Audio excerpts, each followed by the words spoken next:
We at Alembic value the contribution of each and every doctor, the commitment which you have showed over last many years, especially in last 3 months as well. Thank you so much on behalf of entire Alembic, and thank you for serving the mankind. It's an initiative of Alembic to stand with all our doctors all the time, and especially during the difficult times. In last 3 months, Alembic and Gaston Division has been at the forefront in serving all our important doctors. I'm sure all of you who are present over here must have experienced various services attempted by our team out there, be it a prophylactic dose of azithromycin plus HCQ, be it a PPE kit, be it a N95 mask or a special Swiss mask, and even if comes the Boston University course certification program, we were at the forefront. I'm sure many of you must have got benefited out of that. In the same pursuit, today we are having this discussion on a very interesting topic, that is telemedicine. I'm sure you all will agree that telemedicine is not a new. I think it's there the day when mobile phone become a part of everybody's life. From that day, the telemedicine is there existing. But it was never so structured before. It was never so framed well from the legal aspects as well. I'm sure we all present over here wants to know what is the way ahead. The entire medical fraternity and the practice is going to have a paradigm shift. And what a better day can it be than the doctor's day to step into a new era? I'm sure you will agree that I'm not saying that the telemedicine is going to replace the conventional practice of physical visits or eyeball to eyeball practice, but surely it's going to take a larger share of your practice. There are many doctors who must have experienced in last few months the charisma of telemedicine, and even today many of the doctors are observing that 40% of the practice has moved to telemedicine, teleconsultation. In many such cases there are 20% or maybe 10%, but even if it's a 10%, it's very important to know what to do and what not to do, and there lies the knowledge of an expert to be shared with us. There are questions which are hovering around when we are talking to many doctors. Simple questions like, can WhatsApp consultation be considered as a telemedicine consultation? If a doctor calls a patient, can that be called as a telemedicine? When patient calls, definitely it's a telemedicine. But if a doctor calls to a patient just to know whereabouts, and if he suggests some couple of medicines, will that be called as a telemedicine? What's the arena of insurance coverage? Many such questions. List of drugs can be prescribed, which cannot be prescribed, and I'm sure there are many such questions hovering in your mind as well. And for that, we need an expert. And today, it's an honor for all of us that we have expert on our platform who has dedicated his life towards the development and establishment of this concept of telemedicine and its virtual platform. Let me take the opportunity to welcome our faculty of the day, the legendary Dr. Atul Kumar Agarwal, sir. Dr. Atul Kumar Agarwal is the CEO of Bell's Telemedicine Solutions. Dr. Atul Agarwal is a senior consultant laparoscopic and GI surgeon. Dr. Atul Agarwal has completed his MS and MRCS from UK and DMS from France FIGS. Dr. Atul Agarwal has extensively worked in UK for almost 12 years, where he has trained many surgeons in the discipline of laparoscopy and GI specialty, including hepatobiliary, colorectal, as well as vascular surgery. Dr. Atul Agarwal has been the chairman of ProctorCare, as well as he is the organizing secretary of FIHS and MAPASICON, as well as the annual conference MP chapter. It's an honor, sir, to have you on the platform where you'll be able to demystifying true means, the topic of telemedicine. I'm sure the most interesting part will be the question and answer today, where the doctor will be, throwing many such questions and you will be answering them and clarifying, demystifying, dedusting the all queries in telemedicine. Also, we will request you to share the list platform which has been developed by you so that every other doctor can take benefit of it on this auspicious day of Doctor's Day. With this, sir, request you to please take up all the dice and enlighten all of us on the telemedicine. Can we have a warm welcome for Dr. Atul Agarwal, sir? Thank you so much, sir. Thank you, GM Alembic, Mr. Chetan Rana, and good evening to all of you. I would like to thank all of the Alembic team, Mr. Manjeet Singh, Mr. Ankit, Abhijit, and especially Tarika, who has worked really hard for making it possible. And I would like to welcome all the participants. Good evening to all of you. And this has been a great day because that we are starting something new and introducing again the concept of telemedicine again to the medical community on a very auspicious day of Doctor's Day. And I would like to wish my best of luck and good wishes to all the doctors who have joined. We know that telemedicine has been providing healthcare for all of us in these difficult times of coronavirus. And indeed, we believe that it's going to stay in the post-coronavirus situation as well. Because many researchers, many studies have shown that in these difficult times, people's habits and likes and dislikes change. And obviously, when whatever habit they pick up on now, it stays for them with them for longer. The front page of New York Times on 4th of April 2020 had a very big coverage about telemedicine arriving in UK in 10 years. In UK, that this claimed that a 10 years change happened within a 1 week time. Basically, it was practiced before also because it was legal there, but because of the law permitting or because of the not awareness of the people or people of the because of the situation, it was not that much practice. But telemedicine does not stop with the consultation of the patient doctor online. It's much beyond that. Let's define what is telemedicine really. It's basically the delivery of the whole healthcare system that can be provided by distance by all the healthcare professionals. It does not include only consultation, but it does include treatment, prevention of diseases, research, evaluation, counseling, education, anything that can be done via distance will form the part of the telemedicine. So who can practice? What are the people who can practice telemedicine really? So any person initially who is registered with the State Medical Council or is on the Indian Medical Register can practice telemedicine. But what happens?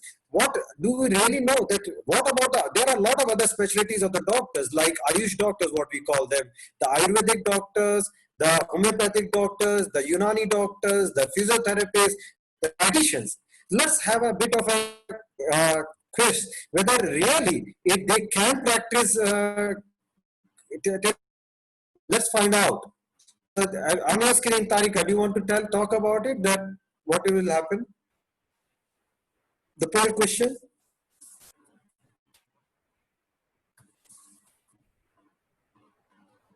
Hello. Yeah. Basically, I would like to ask everybody that if who else can practice? Can you practice telemedicine? The BMS doctor can practice, BMS, MBBS doctor, BHMS, BUMS, dietitian, nurse, all of them or none of them. Let's have a poll. Who else can practice? What are doctors in your opinion? You can, if you've got a screen, you can tick on it and find out who are the doctors who can practice and who are the people, healthcare professionals listed on this can practice telemedicine. You can click on them and then submit, put on the submit button. Okay.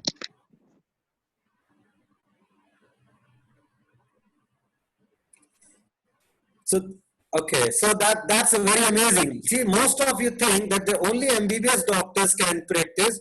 Most of the some only 39% of them think that 39 that all of them can practice, and only 2% think that the nurses. The person who thinks that the nurses can practice, I'm sorry to say, the nurses will not form part of the registered medical practitioners, or they do not form the part of the telemedicine communication or consultation. Rest of them do. The BMAs, the MBBS, because they are considered as the healthcare professionals. Nurses are considered as a healthcare providers at the local level, for the nursing care. But unfortunately, nurses are excluded from it.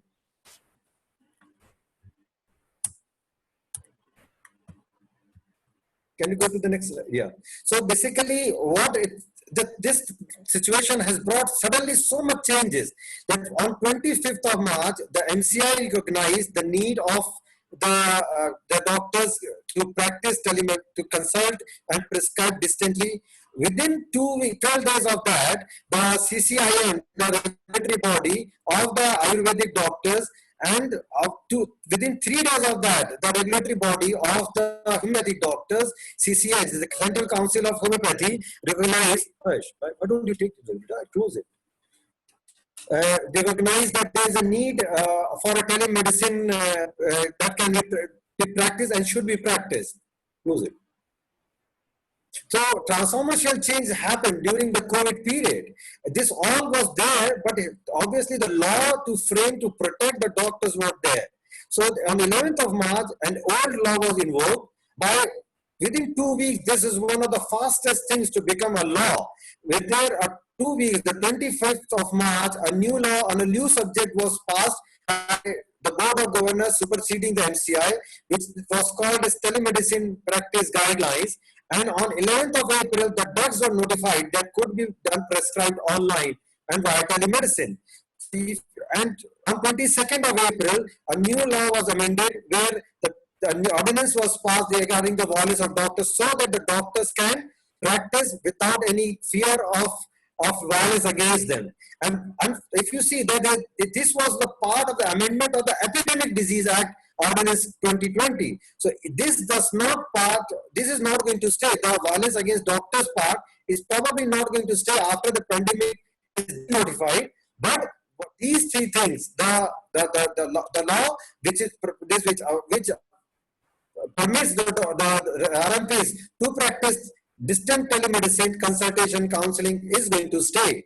So why there is a need for such a system, why the law was recognized and why they had to do it in such a quick way, and why it's going to stay? Because of the way the Indian healthcare system works, there's a large geographical distance. There are very limited resources.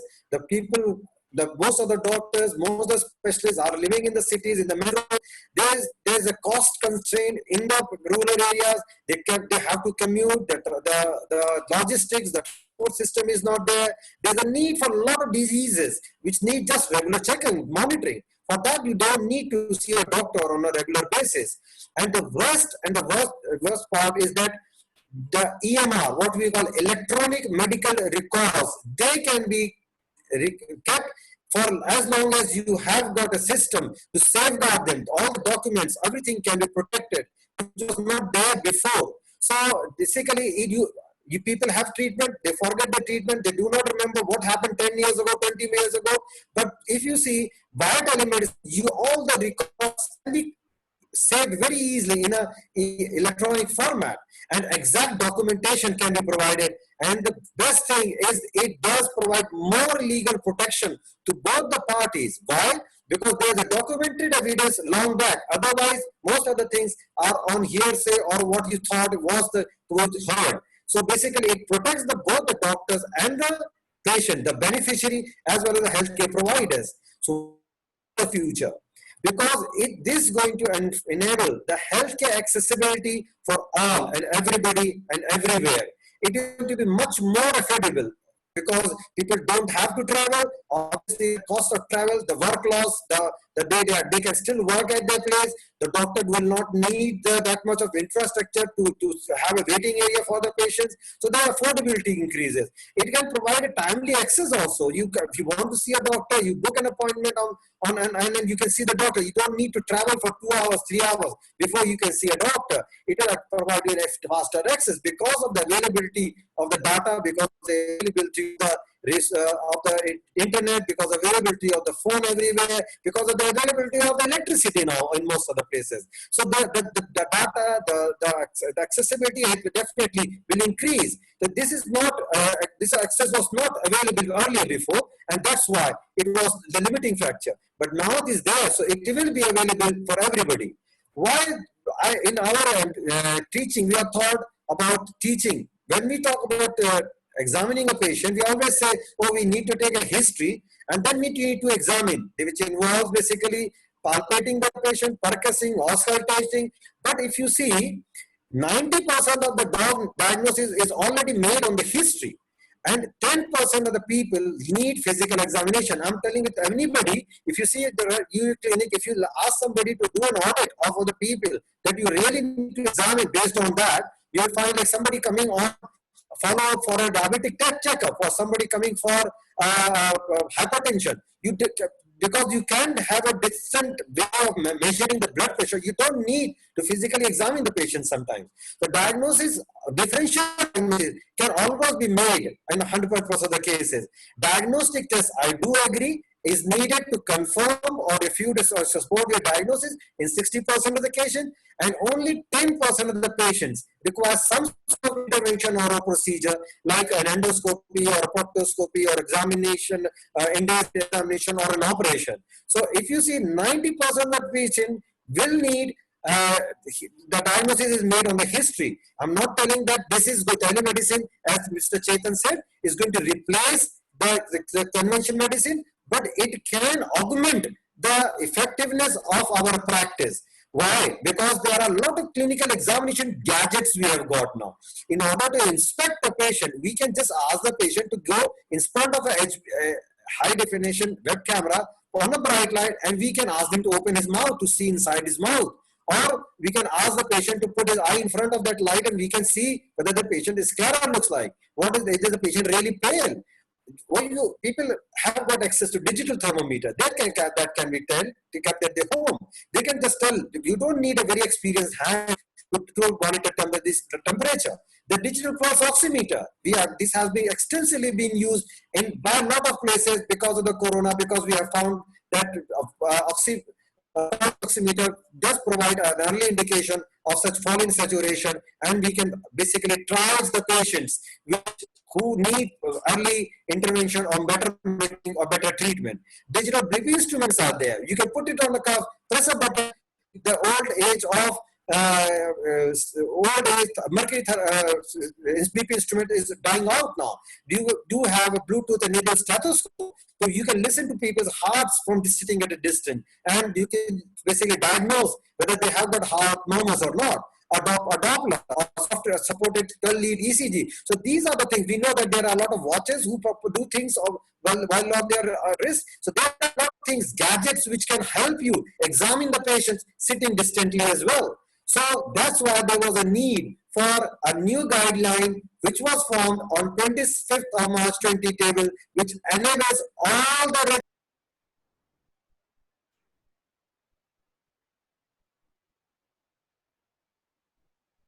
Sir, if you can just keep the mic piece a little away, the voice will be more clear, sir. I think it's a little near, so that's why there's a crackling sound been there.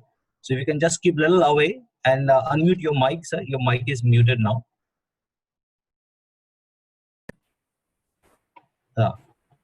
Yes, okay. Sir. That is better now. Okay. Yeah.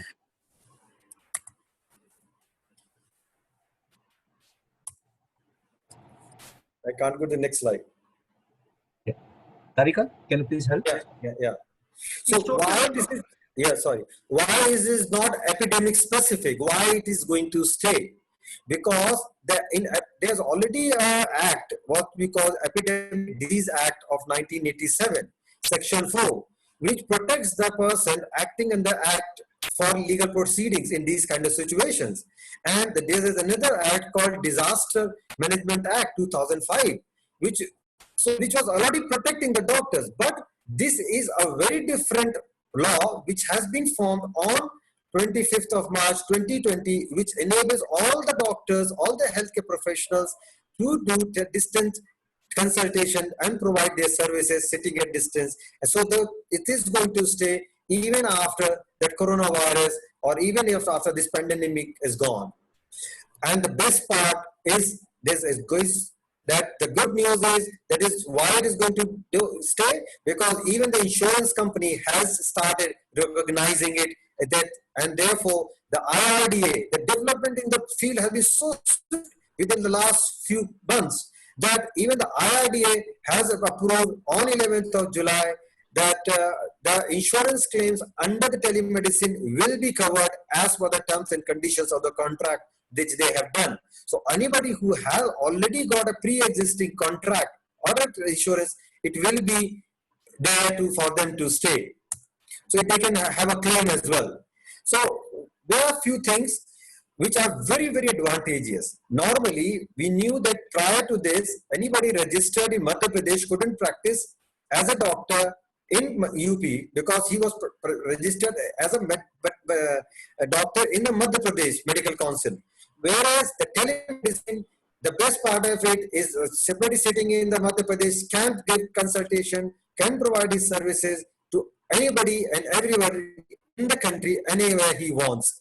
So that's the best part. The sitting in his room can provide services anywhere and everywhere in the country. There are certain duties to be followed to maintain the same standard of care like you would do in your clinic. So that's the doctor's duty. And similarly, the patient's duty is to provide his correct information like he would do to a doctor when he visits the doctor in his clinic. These guidelines are not complete code of conduct, because they have to be used in conjugation with other clinical standards or protocols or policies which have been formulated. So what are the tools that we can use for telemedicine? So telemedicine can be practiced by video, audio, as well as text-based platforms. You can have a telemedicine app, you can have a video chat with a doctor, you can have a WhatsApp app, or you can call your doctor on a voice or an internet, or you can email your doctor, you can text him, message him. These are all covered and will form the part of the telemedicine. And though there are certain exclusions, like some specific, there's no exclusion for a hardware or a software. You can't say that I need that kind of broadband or this kind of billing structure, this kind of infrastructure that is needed. There is restriction. You cannot do any surgical or invasive procedure. And the law says that you cannot provide teleconsultation outside the jurisdiction of India because the law does not protect you. I heard that there are a lot of BPOs who have started coming up because that is what is happening in IT sector, where the people, because they find India is a cheaper comparatively outside, they think the patient is in US and the doctor over here can provide consultation to somebody overseas. Unfortunately, the law does not protect this doctor if case something happens unexpectedly, like somebody you say is having headache, you prescribe medicine. Unfortunately, the patient had it because of a stroke and because of an aneurysmal bleed in his head. So unfortunately, the doctor will not be covered if the consultation was not done properly and if the patient is outside the country. So what about the consent? We know that when anybody walks into the clinic, it is an implied consent that he has come for a consultation. Somebody extending his arm for an injection, we don't write a consent that I am going to give an injection. So it is an implied consent that he wants to have a consultation. So similarly, for telemedicine, if a patient calls a doctor, then it is considered as an implied consent that the patient has given his consent to consult you. For most teleconsultations, consent can be assumed if the patient has called you. But there are certain situations where you have to take the explicit consent in a form of a written consent, like somebody, a relative will call you, or somebody's healthcare worker is calling you, or an RMP is calling you about somebody else, or somebody is calling you because there are text-based messages. So implied consent is if you can see the patient. But what about the consent when you cannot see the patient, like in text messages, like in emails, like video messages? It is a message, so it can be recorded and posted to you later. So what happens? So let's take a poll. What happens if, can you post the question, please? The question is basically what happens if somebody has got a relative sitting in an elderly patient sitting in another room, and or maybe in a distant location. You are sitting in a city and your parents are in villages. So can you, as a patient calls you or a relative calls you and asks you, I want this, my mother is not here, is in another room. Can you give consultation? Yes or no? So can relatives consult via telemedicine for patient or relative not in the being present in the same room? What do you think? Whether the patient can be, is it legal to do it or it's illegal to do it, or maybe you can do it, maybe you cannot? What is your poll? Let's do the poll.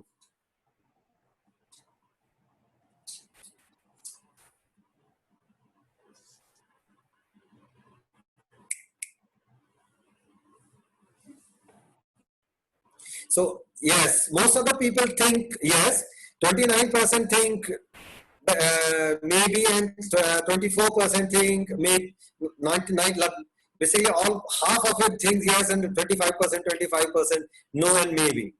Well, that is the catch basically. If this is what way you will need an explicit consent, what we call. You need to you need to be satisfied yourself. As a doctor, it's your responsibility that the patient is really in a distant room. You have to establish the relationship. You have to say, can you show me the ID of that patient? Like you say, this is your father. Can I have your ID which says that it's your father? Or you can show me a picture of that person. So basically, you have to establish the identity, then only you can do it. Otherwise, it will be considered as illegal, because some people might contact you, a doctor, that, oh, this is a repeat prescription for a drug which is being taken by my father, and I want a repeat prescription for this medicine, which might be not permitted. Like somebody is asking for a medicine which is not allowed by the law. So basically, you have to establish, as a doctor, you have to establish the identity. Like if you're sitting in a clinic, unless and until you can see the patient, you should not provide a consultation. And if you provide, you have to document it that the patient was not present when the consultation was given. And number one. Number two, you have to establish this identity that the patient was contacted, the relatives fala was contacted me and he asked for consultation and you gave it. And then you want an explicit consent, what do I call? This is not implied consent, because you need to confirm that the patient is really there, and the consent is the consultation is being sought for a genuine person. So telemedicine practice guidelines clearly says that telemedicine consultation should not and must not be anonymous. You have to reveal each other's identity. Both patients and the doctor's identity have to be checked. You have to verify and confirm each other's identity. Which has got a name, age, address, email ID, phone number. So there are a lot of ways of checking things. So you have to make sure that these things are there. At the end of the day, you might not be able to keep the records of everything. So you might have to have a platform or a place where you can document, and these can be retrieved at a later date. All the mechanisms of verification and credentials and contact details have to be issued and checked. And you need to have explicit consent for verifying the age and prescription. And if the patient is minor, you have to, because the dose for the patient will be different, you have to confirm the age for teleconsultation along with adult who is going to be there. You have to establish the relationship of the patient. So telemedicine practice guidelines clearly says that for RMP, how to start. Let's talk about, supposing you're going to start a consultation, how do you proceed from here? Somebody has called you, what do you do now? So begin consultation. First of all, you have to introduce yourself, that you are talking to Dr. Atul Agrawal. I'm a surgeon, and you have been contacted me, and I'm registered here, I'm based here, this is my qualification, and this is my message. We can start. Then you have to tell him about your designation. Automatically you have to tell him that show your registration things. It might be, if it's a platform, you can just show the patient ask, and you have to do each and everything that you would do normally in your clinic. All the principles of medical ethics, including professional norms of protecting patient privacy, identity, and confidentiality that you normally do for all of your patients, to communicate each other's findings or diseases, has to be upheld and kept in place when you are doing a teleconsultation. As far as the management is concerned, you must gather all the relevant information. Time should not be a constraint. Time should not be a constraint. You must gather all the relevant medical information in order to appropriately manage the patient based on the type of consultation you are wanting, the patient is doing. So there's no shortcut for it. You have to be confirmed. As I said in my previous case, somebody asking for headache, you must make sure that the age kya hai, whether the patient's got any other symptom. You have to rule out that, and that there is no sinister cause of his severe headache. Then only you can prescribe analgesics. You cannot say just take this analgesic, the pain will go. Because if you still the pain, and supposing a patient contacts you, say I've got abdominal pain, what to do? You say, okay, take this medicine, and the patient just pains get subsided, and 5 days later the patient presents to another doctor with a perforated appendix. Then he can always ask that I consulted this doctor, he never advised that you have to do this, you have to do this. Ask the patient to jump in front of you on your camera. If he says, no, it's hurting when I'm jumping,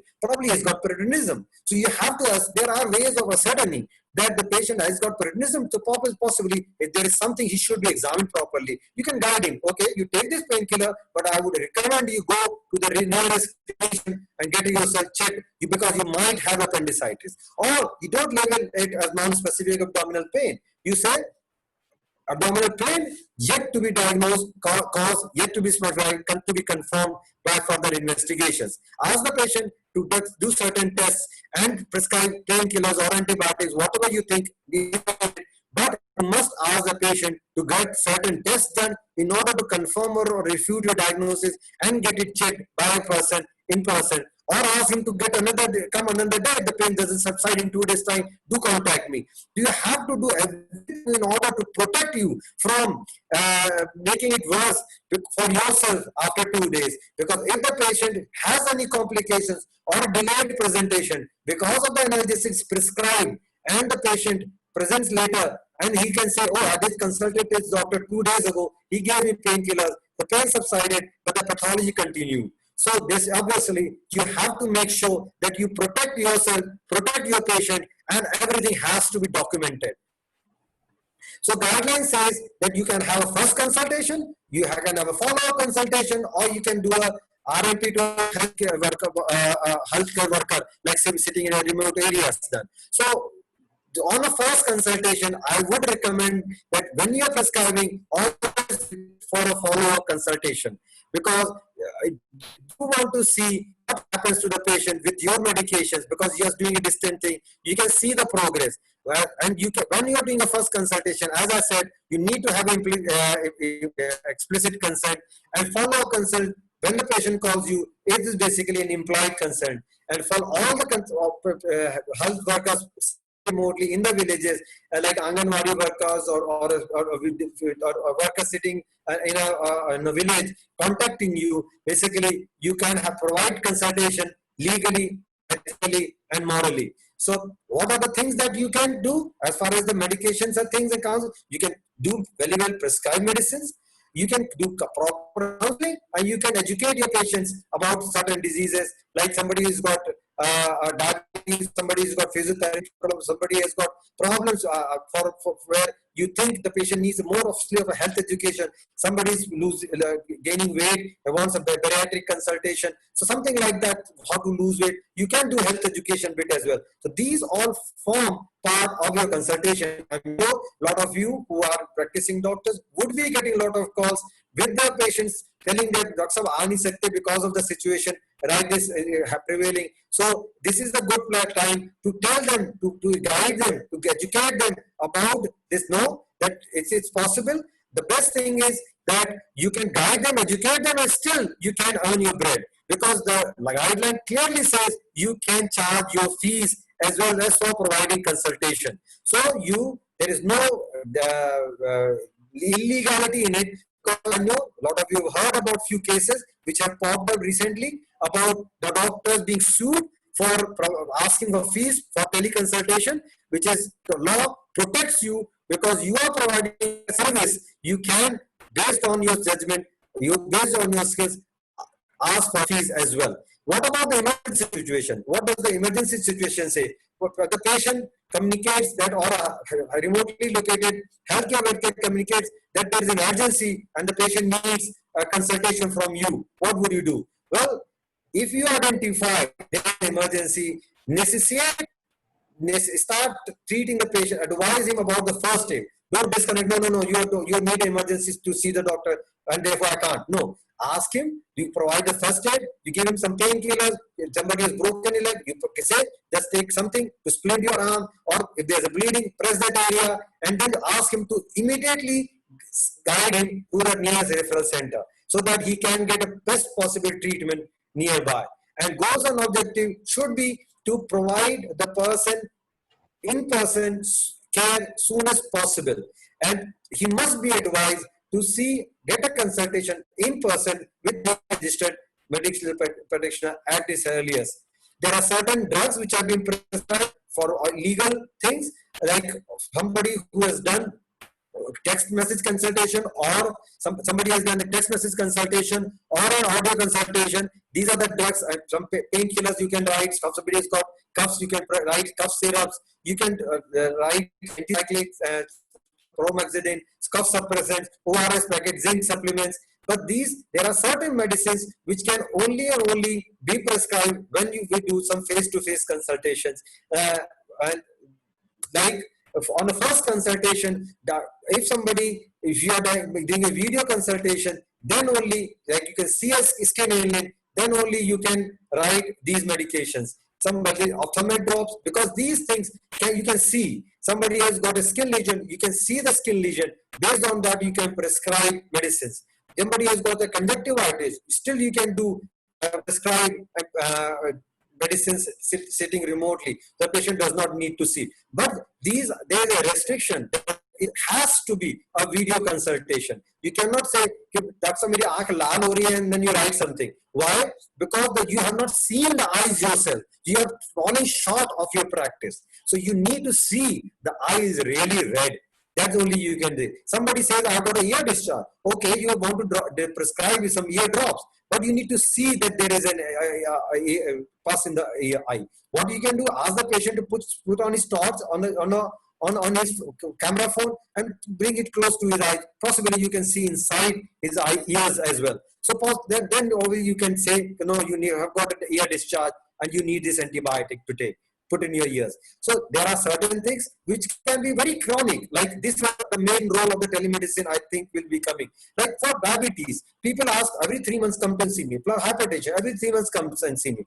Lot of things like scoliosis, lot of things like skin diseases, which are there without emissions, which will have exertion and remission days. So these are the things where you will need to see a doctor again and again. But do you really need to travel 40-50 kilometers for a consultation?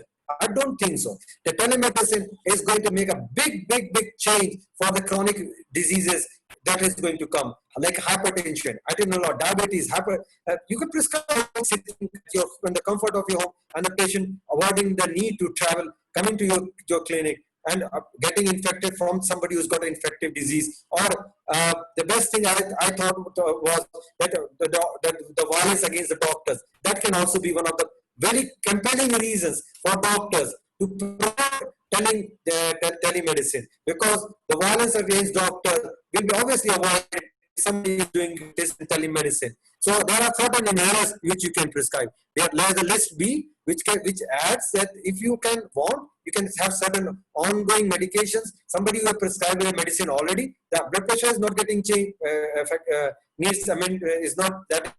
You can add certain medicines. This is they have said that the list is not exhaustive, is something going to change, but it's going to grow in future. Like we saw that there have been very swift change in the medicines, in the field of telemedicine. I'm sure, like when I gave the last talk a month ago, the guideline by the insurance company was not there. Now they have got a guideline for the insurance company that they have got accepted as well. So similarly, I'm sure in coming days we will see a lot of things happening. So let's have a quick poll about this medicine. What are the things which you think are needed and which can be prescribed and which cannot be prescribed? Can we have a quick poll for the next question, please? I hope that everybody is interested and listening to it. So what about oncology drug? A cancer drug has been prescribed via telemedicine. So what do you think? Whether it can be prescribed via telemedicine? Yes, no, or maybe. So whether we can write telemedicine cancer drug by sitting remotely, by telemedicine. Somebody shows that I've got this cancer. He communicates you the reports of his findings. Maybe what do you think?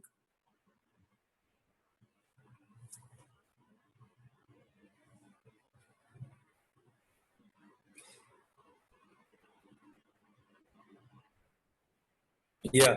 So 31% of the people think that the cancer medicines can be prescribed. No, unfortunately, they need to have a quick look at the list, because the next few slides will tell there are certain restrictions on the drugs which cannot be written.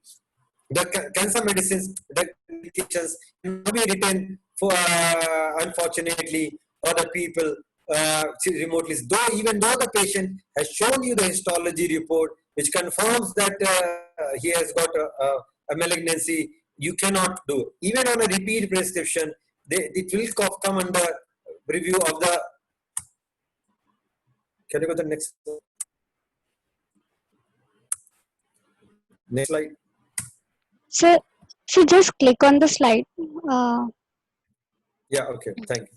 Yeah, so there are certain specific restrictions which drugs cannot be prescribed.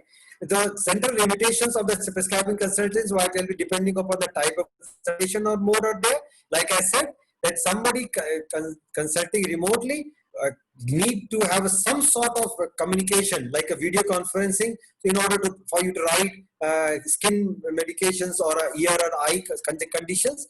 So similarly, somebody who has got blood pressure problems, and as I showed earlier, could be if it's a repeat prescription, second consultation, you can put an add-on, and certain things which are restricted, which are not allowed at all, are basically you cannot write any narcotic or any psychotropic drug. So unfortunately, like people who are in psychiatry, who think they can just write using the patient has got IBS, and you can write symptomatic treatment. Somebody who you think is constipated because of his habits, you can write laxatives, you can write lasilactolol or isogol or whatever, but you cannot unfortunately write medicines which you think they are psychosomatic. You think the IBS is because of the psychosomatic thing, and you start writing that, because if the patient self-medicates and takes too much, unfortunately, that psychosomatic topic drugs are not allowed.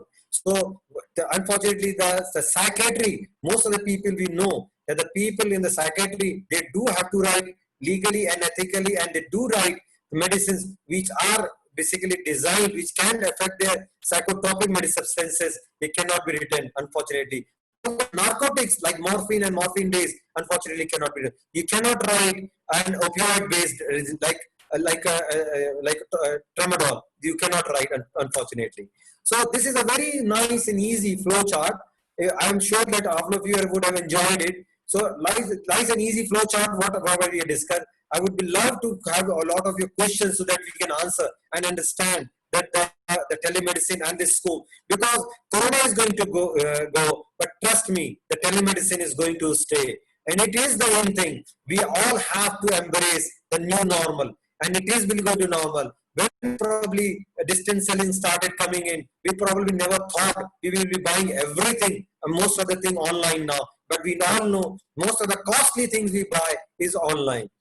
Like everybody knows, if you go to a shop, it is costlier to buy a fridge or going to a shop, whereas you buy it online, it's always cheaper. Similarly, it is going to stay, that the medicine is going to change a lot after this. So somebody calling you, you can call in 3 ways: video, audio, or text. You have to check the identity.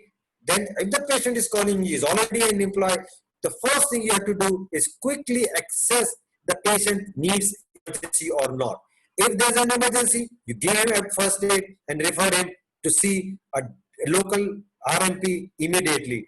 If the patient says that you think there's no emergency, you have to do a detailed evaluation and then obtain complete history, advise him to provide his past records, past investigations, check all the records, ask for additional information, whatever you think has not been forwarded, like we do normally in a clinic, and then you make a note of everything.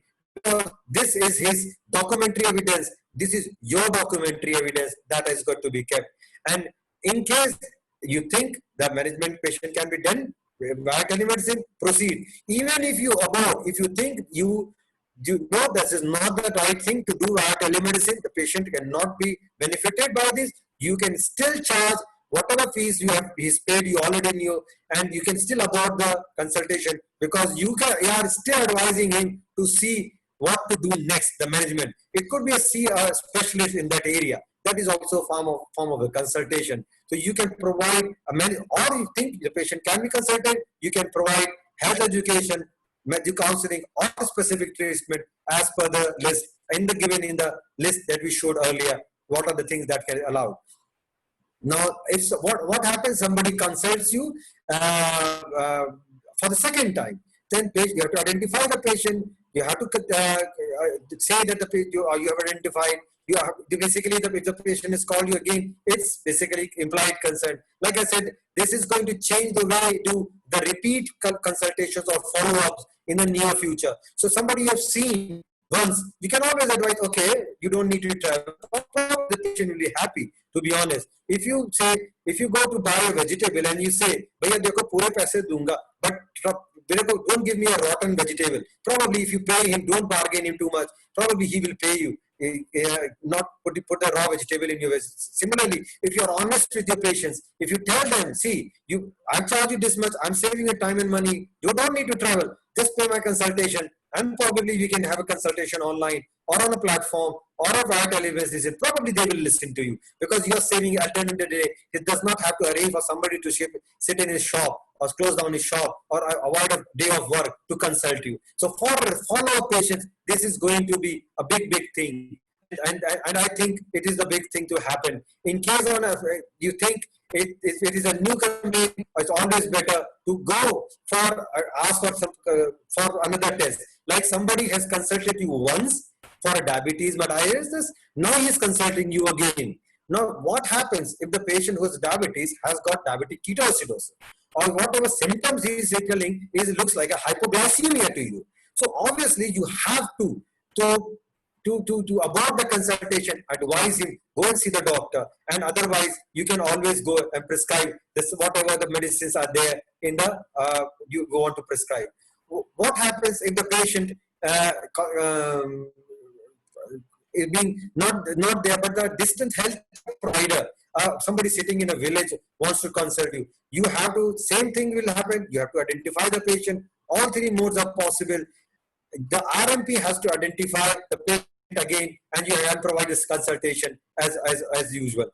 So basically, I think the story has just not done yet, and I would love to answer all our questions. I'm sure there would be a lot of questions, and do ask anything you want to ask, because the telemedicine is the new thing which is going to stay. We have to change our practices. We have to accept it. When we start hearing the corona second wave is about to come, the people are still scared of traveling. The people, especially I've seen in markets, people have started going out. But if you notice, they are still scared of going to crowded places. They are still scared of visiting a clinic. They are still scared of visiting a mall. They are still scared of visiting a restaurant. And they're still scared of watching a movie or attending a marriage. So this is going to change the practice that we are. Obviously, if you're going to practice, maybe 40, 50 people visit you in a day, they will be scared to visit you because when they walk in, they find 20 people sitting.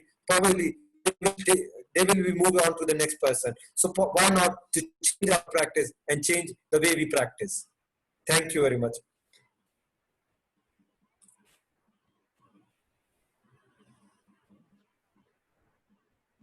Thank you, Doctor. It was a very fruitful and learning experience throughout for last 1 hour, and I hope even the delegates must have enjoyed the session, and it was very informative as well. So I would request all the delegates, if they have any question, they can put up in the chat box or in the question answer board, so where they can be answered. So already, sir, we have two questions here. Sir, I'll just read out for you. By excluding the clinical acumen, you are as good Ayush doctor. So balance needed. By excluding the clinical acumen, you are as good Ayush doctor as balance needed. I'm not able to understand. Probably he has to phrase it. Probably he means, I think the phrasing of the question could have been better. Probably means Ayush doctor. To be honest, I'm sure people who have got a lot of juniors and people who work in a hospital where they have got a lot of MBBS doctors and some trained very senior Ayush doctors and basically Ayurvedic and allopathic doctors. They are equally good in my experience. To be honest, in some of the cases, like I've got an assistant in my clinic, in my theater, who has been assisting me for 5 years now. So I think I will be more comfortable operating on a difficult cases with him rather than one of my colleagues who has just completed his post-graduation because he might not be well versed with the way I practice.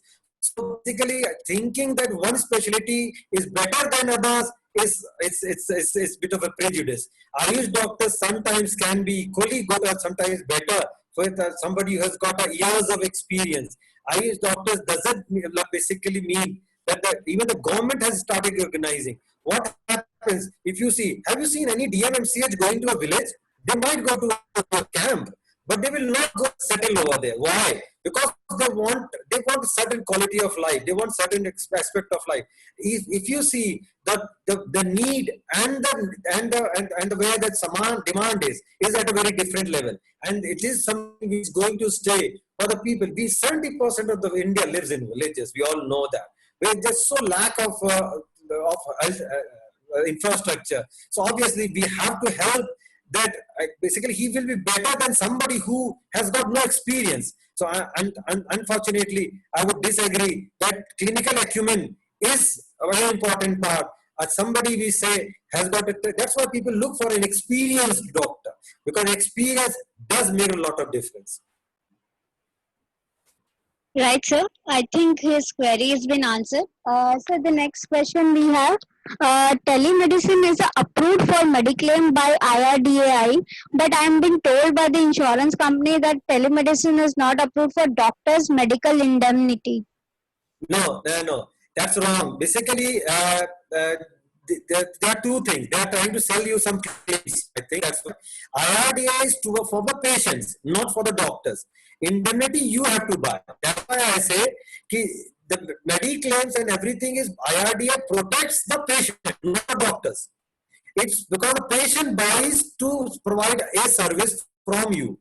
So basically, the role of the insurance regulatory body is to provide cover for the person who's insured for accessing the services. Whereas indemnity is by the doctor. So this is where I say you need to have a system, a platform with the bells that you're talking about, where the doctors have to be protected. Okay, it's okay for you to do consultation on phone, but how are you going to keep a record? It's okay to do an email chat. What is okay to have your own app for that matter? Some people, doctors have made their own app, but how are you going to access all the data on that for after 5 years? Now, somebody you advised about a headache, as I said in one of my examples, and the patient comes after a residual stroke after 5 years. He says, because of your advice, I gave this medicine, and now that my father is handicapped.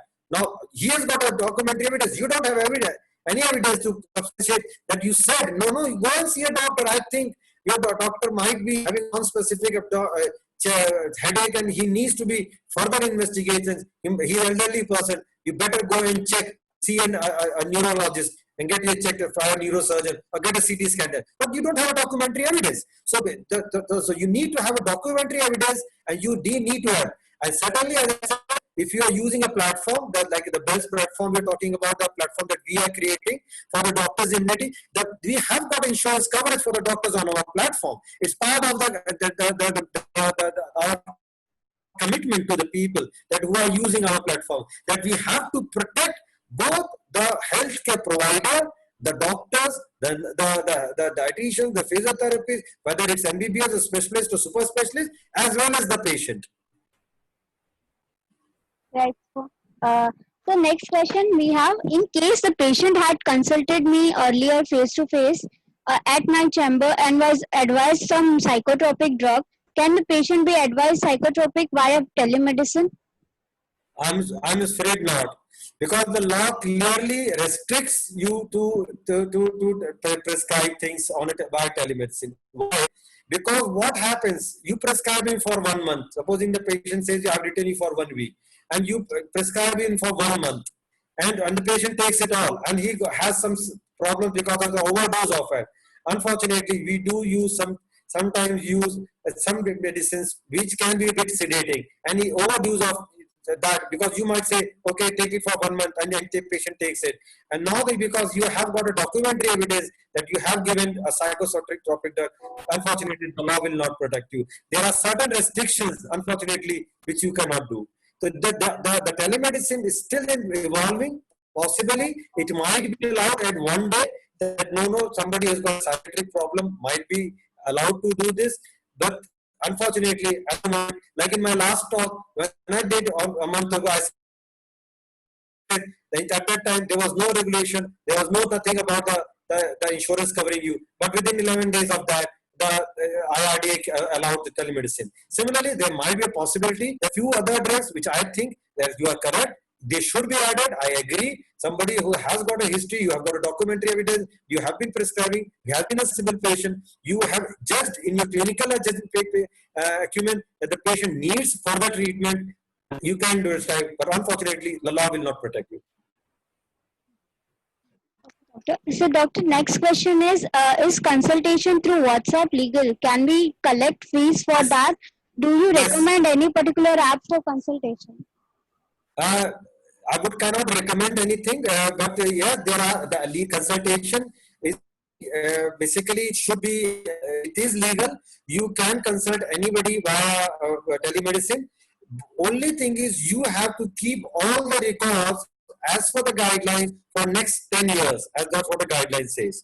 That you have to keep all your consultations via telemedicine. You can charge, you can give him your WhatsApp number, you can ask him to pay yourself on a Paytm or any payment platform. But you unfortunately you have to protect whatever your consultations are. Number one. Number two, you have to have a consent in place. So basically, like in our app, we have done as soon as the patient initiates a consultation, a pop-up exam, where the patient has to say, you do anything, any download, do you agree? So similarly, a pop-up will come in front of the patient, which says, okay, I'm giving consent for consultation. Or whatever consultation is done is saved on our platform. It's still evolving. We will be coming to it, but I cannot recommend any platform because most of the platforms at this time, as I said, they are still evolving. Everybody is still learning. We are still growing faster. But yes, there will be a time, but we have to accept it, the fact that this is the future, and we cannot deny that this is, we have to be in it. And to be honest, it might be very good for the people who are quite experienced and senior, who would not like to have all the hassle of 20 patients coming to their clinic, or they are very experienced senior doctors I've seen in my life. But unfortunately, they are sitting, they are not able to do the practice because of the lack of the infrastructure or services. And it is a boon for these very experienced seniors to come onto the platform, accept the new form and accept the technology, because this is going to make you young again and relevant in the clinic as well.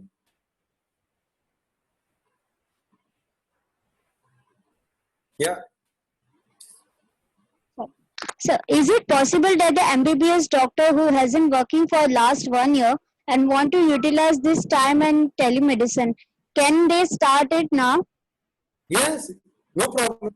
As long as he is a registered medical practitioner, like he has just completed his MBBS. When I say MBBS, normally the MBBS degree is awarded after you have completed your internship. So basically, you have to complete your internship before you can do it. So you have to be registered, because as per the law, you have to share your medical registration number with the patient for his records. Like, you have to check the patient's identity in the form of his PAN card, or in the form of his driving license, or in the form of some sort of identification. You have to check. Similarly, you have to show. If you have MBBS, even the day you get it, even just you finished MBBS, you just become a registered medical practitioner. Next day you have completed your internship, you are allowed. An intern, no. When you say, when that means, I presume you have completed your internship as well. Thank you, doctor. Next is the course. Wanted to know the course on telemedicine, which is mandatory, and has it started? It's not mandatory. What it says that that is where Alembic is coming in, I think, where, because it's the government, the guidelines says anybody who has had training and specific things they can practice. So that is an opportunity for all the early movers. I would request Alembic to get these kind of early movers who have got that same the vision for it. Really, we can form a team. You can even charge for it. We can form a team, like it's mandatory. Like, there are a lot of courses for laparoscopic courses. They charge you fees. Like, you go an exposure. If you want an exposure, they charge you. They'll show you cases, and you can go, because you need the certification to say when you do MBBS, you are shown the cases, but there's no certification to do that you can do this certain procedure. So obviously, that day is not far enough where a government will make it mandatory that for you to have some sort of a certification to say that this is what. A lot of things I'm talking about is still not clear with a lot of the senior doctors. Still, they think it's not possible to do it. But there is in the guidelines clearly. The first slide that the people saw at the telemedicine guideline, it said up in red in below. I think, Tarika, if you could let me show you the first slide, which clearly says as per the telemedicine guidelines. So this is the initiative by the Alembic, which they have taken to educate the doctors about the scope and the possibilities of telemedicine and taking it to the next level. That's why I'm really grateful to them that they have pitched in to educate the doctors and the masses about it. Because you are right, sir. Whoever has asked it, a very relevant question. You have made it my day that you have asked a very relevant question. The guidelines does clearly say that you need to have an exposure and a training, and that's what Alembic is doing. Thank you, sir. Next question is, when the patient via telemedicine states his BP is raised or low following a previous consultation, I change the anti-BP drugs. Is it okay? When the patient says patient BP is raised low following a previous, yes, you can basically reduce the drugs. See, if you say that, as I said, blood pressure medicine can be monitored. Yeah, blood pressure can be monitored remotely. If you think you have overprescribed, your medicines are bringing in blood pressure too high, too lower, you can always ask the patient to skip medications. And always, if you are changing, I would request you to ask for a follow-up, because you have changed the medication and you would like to know what is the new blood pressure like. All thing is, the best thing, as I said earlier, and I will keep on repeating it, this is going to augment your practice.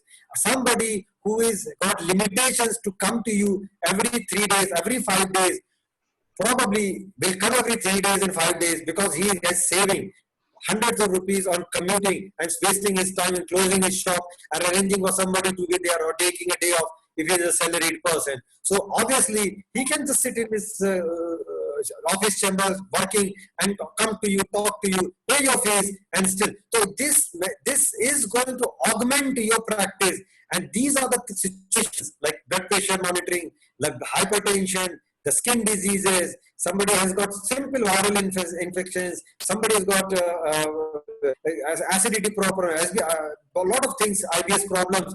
This is going to change the way that we practice medicine, especially in these kinds of situations. Yes, sir. So the next question is, if a patient consults for the first time in a span of 2 days and taking some medicine prescribed by first consultant, even then the second consultant has prescribed drugs from from O list or A list. Yes, you can. Because see, what the law is very clear. What it says, it's you who is he's following up. Probably, if you what you mean that somebody else has prescribed a drug, and now he is contacting you because he's not happy with that doctor. He wants to contact you. Now, if that is the situation, you can always either try a different medicine, but don't add anything to that. You say, okay, if that is not working, stop that and change this medicine. But do not add to it because it's not a follow-up for you.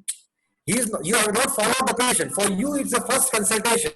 The law says follow-up patients you can do. So if the law says follow-up means for you follow-up. For you, it's a first consultation. So you can still charge, you can still do anything as a first consultation. But unfortunately, you cannot say, okay, you have taken this medicine, so you are a follow-up. You're not following you. For you, he is a new patient.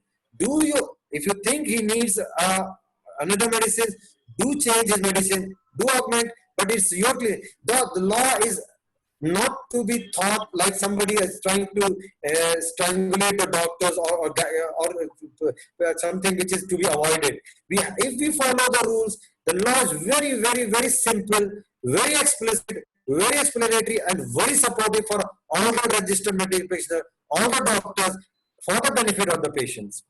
It's a win-win situation for both patients, the doctors, the beneficiary, and the provider. Okay. Next question is, sir, what are the emerging and the new skill set doctors need to learn to treat a digital world? That's very simple. I think most of us, somebody who has asked this question is on a digital platform himself. He's asking a question on a digital, why digitally? So probably he's listening, he's talking. So he's already into it. There's no specific skill set needed. Basically, as I said, the law is very simple. You can do a teleconsultation on phone also. You can say, just pay for phone payment. You don't need to do anything. You can say, pay me on my Google Pay or pay on a Paytm, and still you can do consultation. So there's not specific skills are needed as far as the digital training is concerned. Yes, you need training for the things that can be done by these platforms. What are the things that cannot be done? What are the things that can be done? But do you need specific training for a web interface, for WhatsApp, for this thing? I don't think they are very simple platform. That's why we are going to come in with a very simple platform, very simple way of interaction, no ads, nothing, because it is the need of the hour where the people understand that there is a need for a very simple format for interacting with the patient, that the middleman has to go for somewhere time.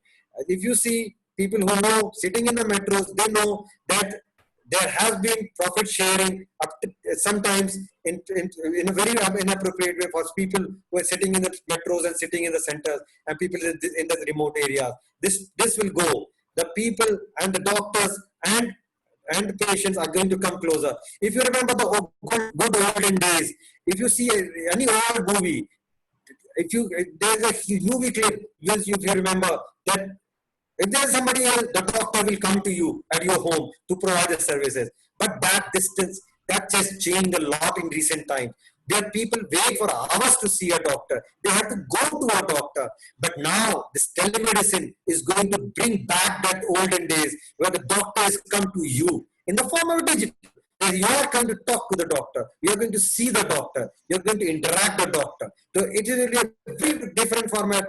People have got questions. Oh, that personal touch is not because you cannot touch the patient. No. When did you touch the patient? The patient was already in agony for 2 hours sitting in the clinic outside when you are seeing other patients. So obviously, this is maybe more interactive. You can see your doctors more. So next question is, are we liable for negligence even if we do teleconsultation for free or charity? Yes, you are. There's nothing like it. Even if, as I said in earlier, I think in my last talk, that even if you do free consultation and you are exactly liable for all the damages or everything negligence if the consultation was not done correctly. Negligence, yes. If we know that medicine is such a vast thing. You can, if you have done everything correct, if you have documented everything correct, and still it was not considered as a negligence, it was not considered as omission, then it is considered okay. But for negligence, even if it is free, even if it is charity, like in our day-to-day practice still, if you do any clinical consultation, even for free, you are still liable even if you don't charge. If you do any operation for free in any charitable hospital, if some damage is caused, the patient is liable for all the damages. So even though it is free, unfortunately, the law does not protect you. Right, sir. So next question is, do we have the rights to cancel the telemedicine consultation in between if not comfortable with the patient behavior? Obviously, yes, that is allowed. If you are not happy with the patient, even though you have charged, it's up to your goodwill gesture whether you want to refund the fees or not. Even though if you have charged, the law is very explicit. If you are not sure about the patient identity, if you are not happy with patient behavior, if you are not happy with the broadband connection, if you are not happy with the voice connection, in any mode you are communicating, in anything you are unhappy, like the patient has got his rights, here the doctors has got every right to terminate the consultation at any stage of consultation. The law protects you and there's no questions asked. Yes, and as far as the fees is concerned, if you are charged, it's up to you to decide whether it's a good word or a goodwill. You want to return it or still want to keep it. It's up to you. But the law does not say anything about it, whether you want to return it or not. Okay, doctor, just two more questions now.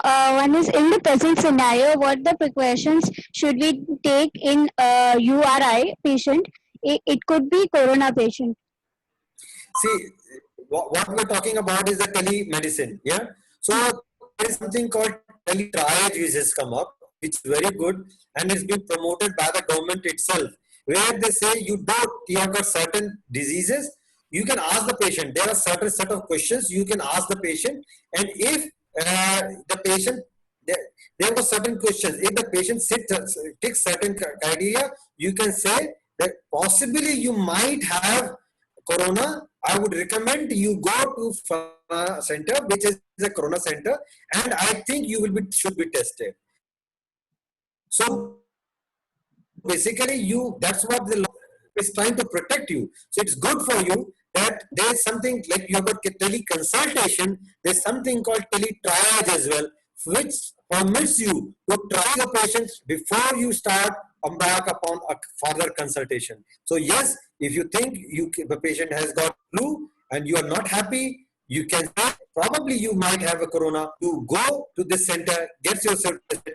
But in the meantime, you have to tell him that the diseases, if symptomatic, I would recommend to take this medicine. I would recommend do certain precautions.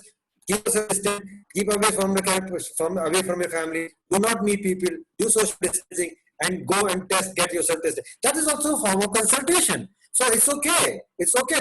Don't feel shy, because whenever we do consultation, education is also a part of the consultation. Okay, doctor. So next we will take last one question, sir. If a doctor is far away from the clinic, but the patient's routine checkup by the paramedical staff. No, it's unfortunately it will not be classified as telemedicine, because the law is very, very specific that it has to be a RMP, a registered medical practitioner or doctor, or a person who's what we call a provider. Basically, a paramedic will not, unfortunately, like I said, that's why you asked the question also, the nurse bit, where the nurse, unfortunately, even if they can provide consultation, they are not covered by this. So the paramedic in your clinic, unfortunately, cannot provide consultation. Yes, there are certain situations where it will be permitted, provided it is guided by the doctor. A doctor has guided, like supposing a physiotherapist is providing the consultation, the exercises guided by the doctor. It will be allowed, but not on its own. Okay, doctor. Thank you so much for answering all the queries. I hope all the delegates must be satisfied with the answer. Now, sir, we're coming to the end of the session, sir. So I would request, sir.